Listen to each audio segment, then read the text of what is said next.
लगाण वर्षा जोगु सुवर्णपुर जिले में उपजी बन्या परिस्थिति रे आज भी सुधार आसी नाही। गतकाली रातिरु आउ जिले में वर्षा होई नथिबा बेले आज सकाळु मध्य पाग सुखिला रहिछि।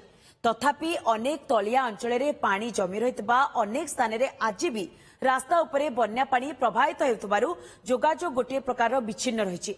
वीर महाराजपुर सोनपुर रास्तार धर्मशाला निकट में रहितबा कुलुथी जोरो उपरे आज मध्य 4 फुट उच्चर बन्या पानी प्रभावित हेउतबारु एही रास्ता दे जोगाजोग विच्छिन्न रहिछि। सेपटे महानदी एवं तेल नदी सहित अन्यान्य छोट बड़ नदी एवं नाल रे उभय कूल खाई बन्या पानी प्रभावित होउछि।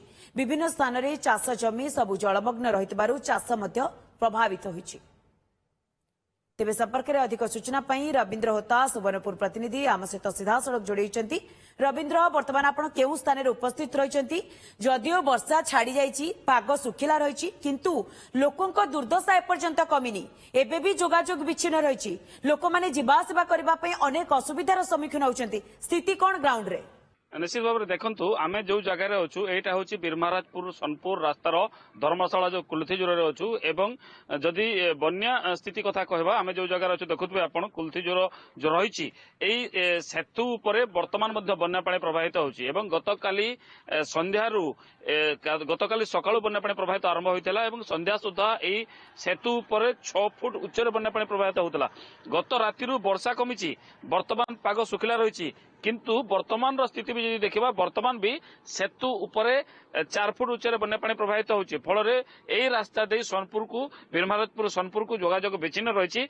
महानदीर जलस्तर तेल नदीर जलस्तर जो कह वर्तमान उभय कूल खाई आसूची और अन्य जो छोट बड़ नदी रही से बन्या पानी प्रभावित होची। विभिन्न तलिया अंचल में वर्तमान जलबंदी अवस्था रही लोके विभिन्न मंदिर कथा जदि कह मंदिर बन्या पानी प्रवेश कर। निश्चित भाव में आम जड़े स्थानीय बासिंदा सहित आलोचना करवा। भाई कहबे केनता पानी बढ़ी वर्तमान कमुचे धीरे धीरे किंतु वर्तमान भी जाई आसी ना बाटी कहबे। हाँ काली वर्तमान आपण जहाँ देखुन इथरो काली प्रबल पानी बढ़ी काली पानी देखुन चिन्ह वर्तमान हेती दूर तो जाइला आमर गेट तार मान दिया है हेती दूर तो पानी जाइला।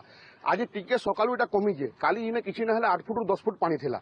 निश्चित भाव में आपण शुणुथिले जे गतकाली 6.5 फुट 7 फुट उच्चर बन्या पानी थिला किंतु वर्तमान कथा जदि कहबा जलस्तर टिके कमिछि किंतु वर्तमान भी जलस्तर कमिछि हेले लोकंको दुर्दशा किंतु ए पर्यंत कमी नाही।